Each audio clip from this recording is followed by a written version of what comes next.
See, I think this one is about this sort of movement in this area on the land and on the rocks and the cliffs, which is getting closer in colour to the background, so it's sort of merging with the background, than this sort of movement in the background, especially the sea. So you get sort of the landmass diving into the sea and the sea being dragged away, the tide taking it away from the land. Of course, if I was to paint this again from scratch, it would be a completely different painting, and I'll be saying totally different things about it. See, on this bit of sky now, I've got an ochre sort of reddish colour, which almost orange, which is underneath. I've got this sort of greyish lavender colour, and then there's the blue with varying degrees of white going in on top of that. So you've got 3 layers of paint already, and there'll be more to go in as well. And that will give it a lot more volume than if I just put in a blue sky. Make it a lot more exciting. I quite like to take background colours through the foreground, you know, sort of like sky colour through the landmass in the background of the painting, which can be quite dangerous because you can ruin everything. But there we go.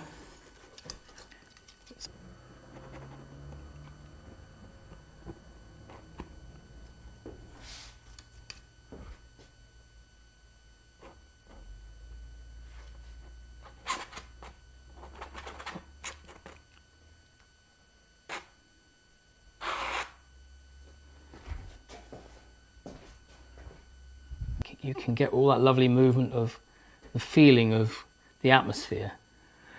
But I could just lose the painting completely now, so let's give it a go.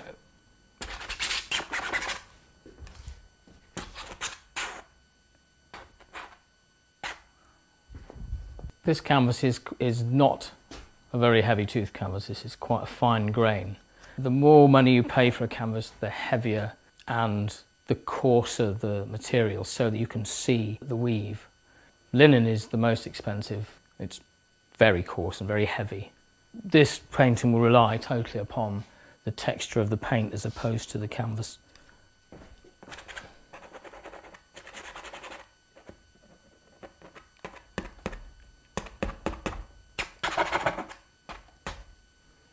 This is a really cheap cobalt blue here. But if I add a touch of crimson to it, it becomes a better cobalt blue, nearer to cobalt than if it was just the blue on its own.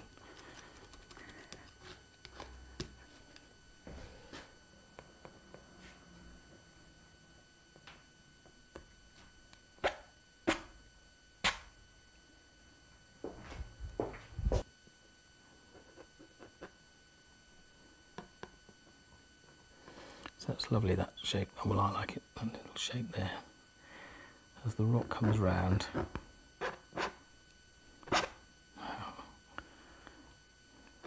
round like that.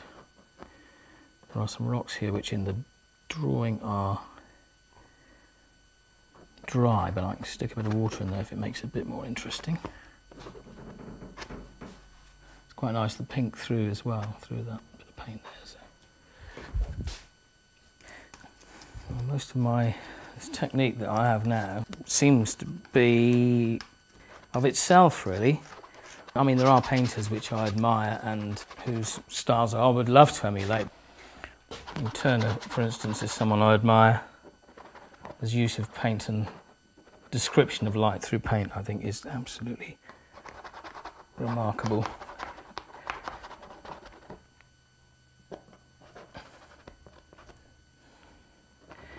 What I admire his work rate. He produced an extraordinary amount of paintings in his lifetime. I do actually work quite hard myself. Quite often I've got, say, 3 solos on in a year.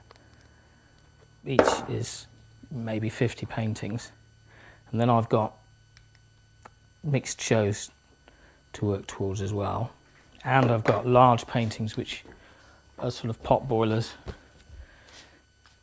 You're sort of quietly working away at them while everything else is working to deadline.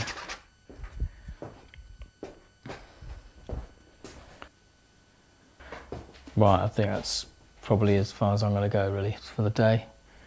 I'm just starting to lose it a bit now, so I want to keep what I've got and probably try again tomorrow.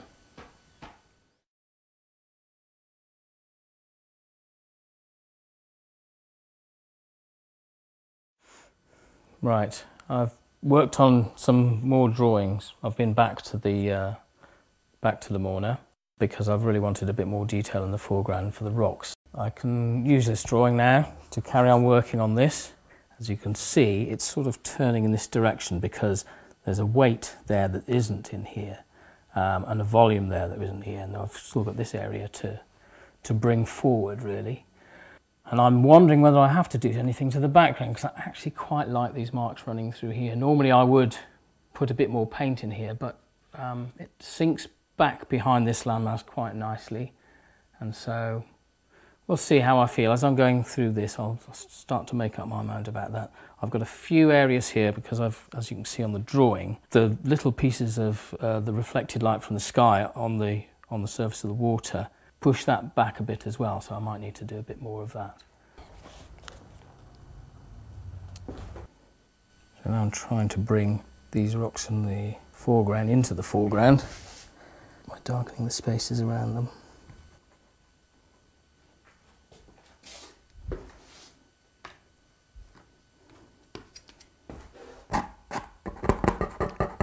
The deeper shadows mean that the lighter parts come further forward. You get that sort of volume, which you won't get otherwise. It's the sort of, as you can see, this is all sort of quite pasty and flat. And in order to give it volume, I need to have that depth, so the lights need to come further forward and the darks need to sink further backwards.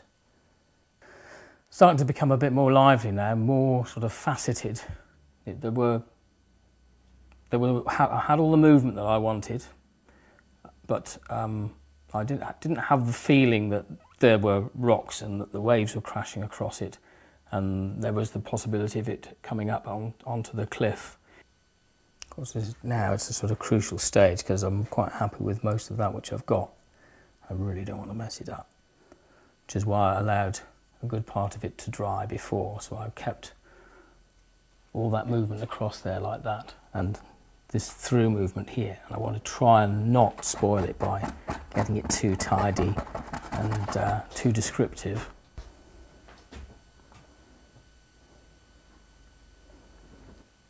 Usually when I'm painting, I listen to music almost all the time. When I'm outside, I've got my headphones and the iPod, and when I'm in the studio, I've got the speakers playing and I've got music all the time, but for the purposes of the film, obviously, that can't be done, so it would interfere too much with the sound. So I listen to quite repetitive and structured music, and it sort of uses up all the peripheral thoughts that I would be having. It gets rid of all those funny little butterfly thoughts that I would normally have, because I'm not very good at concentrating.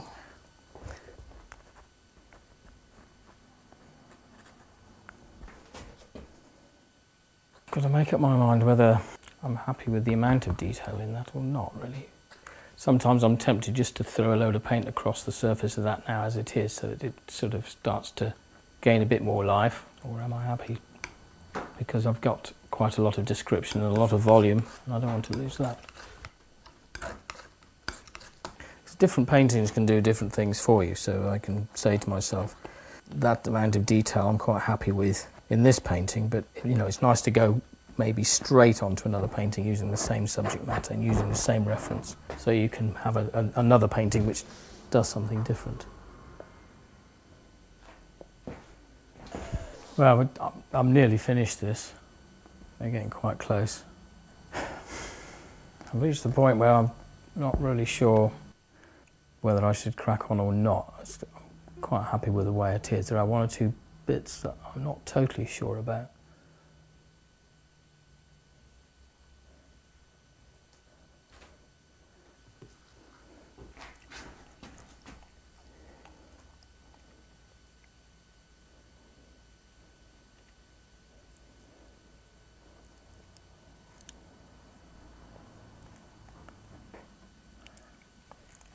It is quite an odd experience, being aware of the presence of the camera.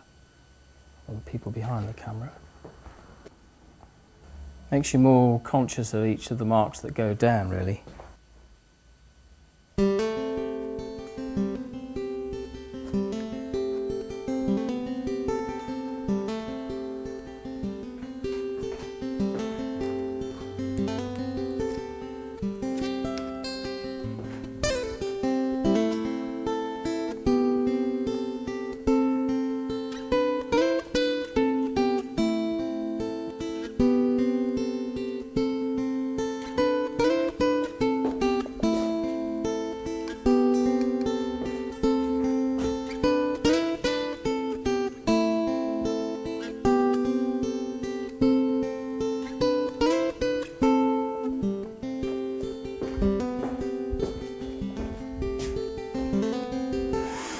Not sure about that stuff. Probably need to be a bit more gung-ho with that area.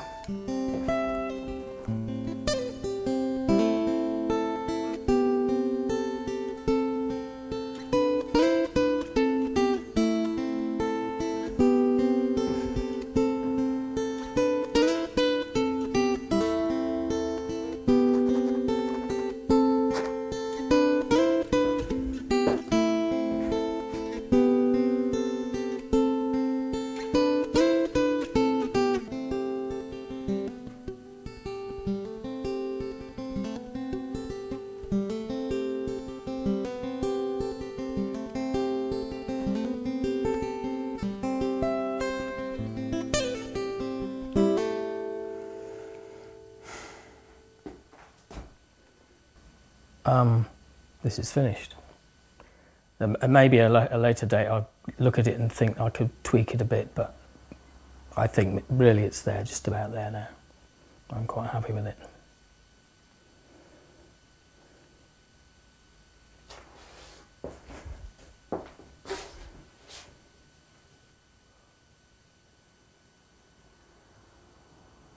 What I'll do is I'll get a window cut out in card and just move it around the picture.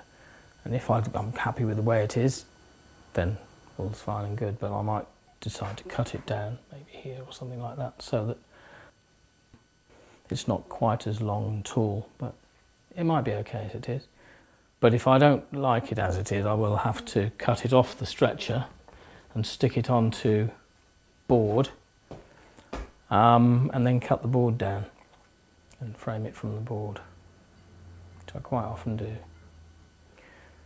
But I've got to live with it for a while, having finished it. Yeah, I don't normally name a painting until it comes to sorting out a brochure for a show, because I just find it a difficult thing to do. I've been painting for a while now, and you end up with the same sorts of names, like Early Morning Boats, or Last Light, or Brilliant Sunshine, or whatever. So, yeah, not keen. I'd rather just paint the paintings, really.